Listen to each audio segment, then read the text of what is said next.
제가 그래프를 하나 준비했는데요. 지금 이 보시는 그래프 2017년부터 최근까지 그야말로 오르락 내리락을 반복하고 있습니다.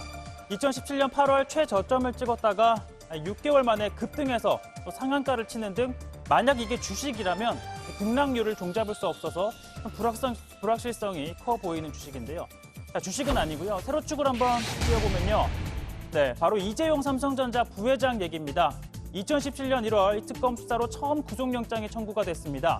자, 구치소에서 하룻밤을 보내긴 했지만 영장은 당시 기각이 됐었죠. 구속 직전까지 가셨는데 심경 한 말씀만 하시죠. 자, 그러나 특검은 다시 또 구속영장을 청구를 합니다. 구속이 됐죠. 그리고 그러다 보니까 하락세가 이렇게 쭉쭉 이어지는 건데요. 자, 그 이후에 또 구속 기소가 되면서 6개월 뒤 1심 징역 5년 실형을 선고합니다. 8월이죠. 이 최저점을 또 찍게 되는 건데요. 자, 구속 상태로 항소심이 진행이 됐고 2018년 2월 2심은 집행유예형을 선고해 석방이 됩니다. 1년 동안 저를 돌아볼 수 있는 정말 소중한 시간이 되었습니다. 자, 하지만 지난해 8월이죠. 대법원 전원 합의체가 이 사건을 파기환송하며 다시 또 위기로 내몰렸습니다. 자, 그리고 이와는 별개로 검찰은 이 경영권 승계 의혹으로 다시 구속영장을 청구합니다. 자, 이 부회장이 구치소에서 나오는 모습을 오늘 밤 혹은 내일 새벽 볼 수 있을지 아니면 볼 수 없을지는 밤 늦게 또는 말씀해드린 것처럼 내일 새벽 결정됩니다. 자, 검찰은 이재용 부회장에게 부정거래, 이 시세 조종 행위 등 자본시장법 위반 혐의를 적용했습니다. 좀 어렵다고요. 쉽게 말해 주가를 조작했다는 겁니다. 자, 2015년 7월인데요. 제일모직과 삼성물산의 합병안이 가결이 됩니다. 합병 비율 여러 번 전해드렸는데 1대 0.35입니다. 그러니까 제일모직의 가치가 삼성물산보다 약 3배가 더 높다는 건데요. 자, 삼성물산 주주 입장에서 한번 생각을 해보면 왜 내가 가진 주식이 더 싸냐 이런 반발이 거세겠죠. 나는 합병 동의할 수 없다라고 할 겁니다.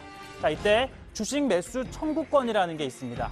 쉽게 말해 합병에 반대하는 주주들은 일정한 가격에 주식을 회사에 팔 수 있는 권리를 가지는데요. 그때 그 기준 가격 57,234원입니다. 자, 합병에 반대했던 외국계 헤지펀드 엘리엇 실제로 이 청구권을 행사해서 이 삼성물산 지분을 팔아치웠습니다. 자, 만일 삼성물산 주가가 이 가격보다 더 떨어지면 주주들 입장에서는 그것 봐라, 내가 합병에 반대하지 않았냐며 회사에다 주식을 팔 가능성 더 높아질 겁니다. 그러면 합병은 더 어려워지겠죠. 자, 이때 이 권한을 행사할 수 있는 기한 8월 6일까지였습니다. 자, 회사로서는 그 기한까지는 주가가 이 기준가 아래로 떨어지는 걸 막아야 했을 겁니다. 자, 삼성물산, 이 레미땡 아파트를 짓는 건설회사죠. 2015년 상반기 서울에 단 300여 가구밖에 공급하지 않았지만 제일모직과의 합병안이 통과된 다음에 하반기에 약 11,000여 가구를 공급하겠다라고 발표합니다.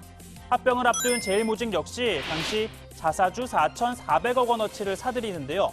자, 이렇게까지 했는데도 7월 28일 이 삼성물산 주가가 주식 매수 청구권 가격 아래로 떨어지게 됩니다. 그럼 주주들이 너도 나도 팔겠다 그렇게 얘기를 하겠죠. 자, 그러던 찰나 그 당일인데요. 삼성물산이 2조 원 규모의 이 해외 공사를 따냈다라는 사실을 공개합니다. 주가는 당연히 올랐겠죠. 사실 당시 이 계약은 5월에 체결된 것이었는데 이후에 공시를 한 겁니다. 자, 이후 매수 청구 기한까지 삼성물산 주가 비슷한 수준을 유지를 했고요. 합병에 지장을 줄 만큼의 청구는 들어오지 않아 합병을 마치게 됩니다. 사실 합병 결의 이후에 이 삼성물산이 호재성 정보를 공시하고 또 제일모직이 자사주를 대량 매입한 것 그 자체는 법적 처벌 대상은 아닙니다. 그러나 이 분명한 이유 또 목적이 있었다는 게 검찰의 판단인데요. 이러한 배경 때문입니다. 삼성물산 주식 본인이 갖고 있었습니까? 없었습니까? 제 개인적으로는 갖고 있지 않아요. 한 주도 갖고 있지 않았죠? 예, 제일모직 주식만 갖고 있었죠? 그렇습니다. 이 두 회사의 합병은 이재용 부회장의 어떤 재산을 그룹 전체의 사실상 지주회사의 주식으로 바꾸는 삼성그룹의 3세 승계 과정에 완성지는 아니지만 거기로 가기 위한 굉장히 중요한 어떤 과정이었다고 생각이 됩니다. 예. 자, 그러니까 이재용 부회장은 제일모직의 대주주인데 이 삼성전자와 삼성생명 등의 주식을 보유한 이 삼성의 사실상의 지주회사는 삼성물산이었죠. 이 제일모직과 삼성물산을 합병을 해야지 이재용 부회장이 삼성의 지배권을 확보할 수 있었다는 겁니다. 자, 이를 위해서 계획적으로 또 의도적으로 주가를 조정했다는 게 검찰의 판단인 겁니다. 자, 검찰은 이 사실을 이재용 부회장도 알고 있었다며 영장 청구에까지 이르게 된 건데요.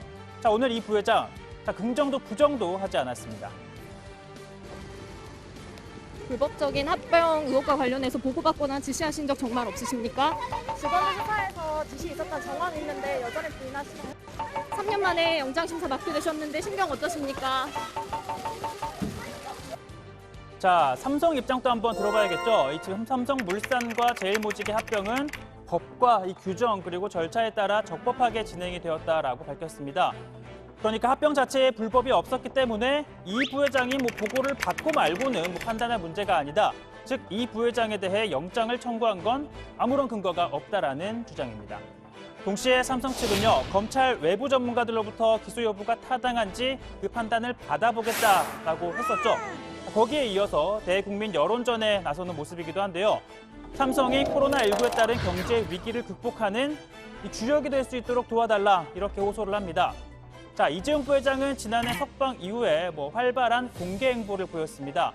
문재인 대통령과는 인도 현지에서 또 삼성의 투자 협약식은 물론이고 청와대 행사에도 수차례 초청을 받아 종종 만났습니다. 자, 최근에도 이 문재인 대통령과의 간담회에서 고용 창출, 또 투자를 내가 직접 챙기겠다 이런 약속도 했었는데요.